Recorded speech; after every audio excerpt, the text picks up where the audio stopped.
Tu es là, dans l'ombre, une marionnette patiente.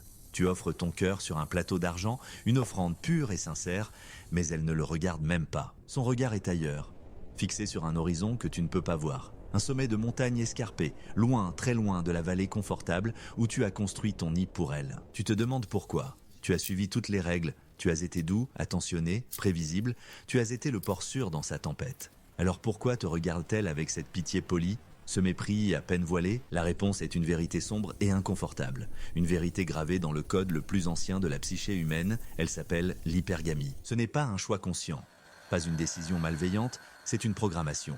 Un instinct de survie qui murmure, qui crie silencieusement dans son esprit, vise plus haut, toujours plus haut. L'hypergamie est la boussole interne de la femme qui ne pointe pas vers le nord, mais vers le mieux.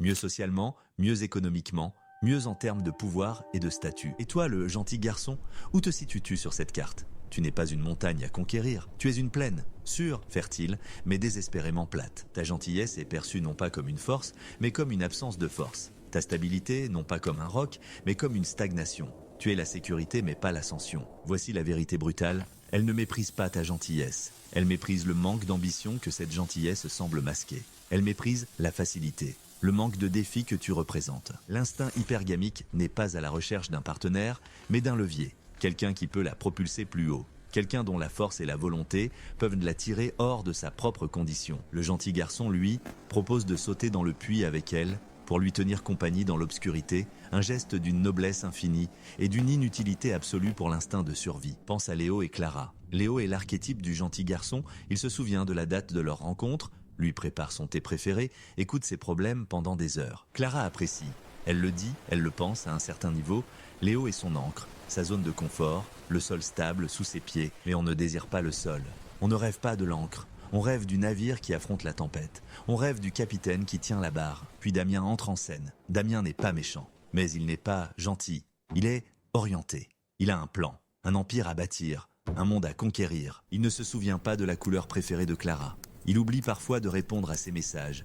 Il n'est pas disponible, car il est occupé à devenir. Et soudain, le thé de Léo semble fade. Sa stabilité devient étouffante. Sa gentillesse, une faiblesse presque irritante. Ce n'est pas logique, c'est chimique. Damien ne lui offre pas le confort. Il lui offre une chose bien plus enivrante. Une trajectoire. Une flèche qui pointe vers le haut, et la boussole hypergamique de Clara s'affole. Elle ne choisit pas Damien contre Léo. Elle choisit le mouvement contre l'immobilité. Elle choisit la promesse de l'ascension contre la certitude du plateau. Le mépris secret naît ici, dans cette prise de conscience instinctive que le gentil garçon, par sa nature même, l'empêche d'obéir à sa programmation la plus fondamentale. Il n'est pas un partenaire, il devient un obstacle. Un poids mort adorable, attaché à la cheville de son ambition, et on ne ressent que du mépris pour ce qui nous retient. Ce n'est pas une condamnation des femmes, c'est une observation de la nature humaine. Une nature façonnée par des millions d'années où le choix du partenaire était la décision la plus importante pour la survie de sa lignée. Le gentil garçon, moderne dans un monde de confort relatif, est une anomalie évolutive. Sa stratégie de pure coopération aurait été un suicide dans un environnement plus hostile. Alors, que faire? Faut-il devenir un monstre? Un manipulateur cynique qui exploite cette programmation? Non, c'est le piège dans lequel tombent les esprits faibles. La solution n'est pas de rejeter la gentillesse, c'est de l'intégrer à quelque chose de plus grand. La solution est de cesser d'être un gentil garçon pour devenir un homme bon. Un homme bon a une colonne vertébrale. Il a des limites, il a une mission qui le dépasse, une mission plus importante que la validation d'une femme. Sa gentillesse n'est pas une stratégie pour plaire. C'est une conséquence de sa force. Il est doux parce qu'il peut se permettre de l'être. Il a maîtrisé la bête en lui. Il ne prétend pas qu'elle n'existe pas. C'est cela qui fascine l'instinct hypergamique.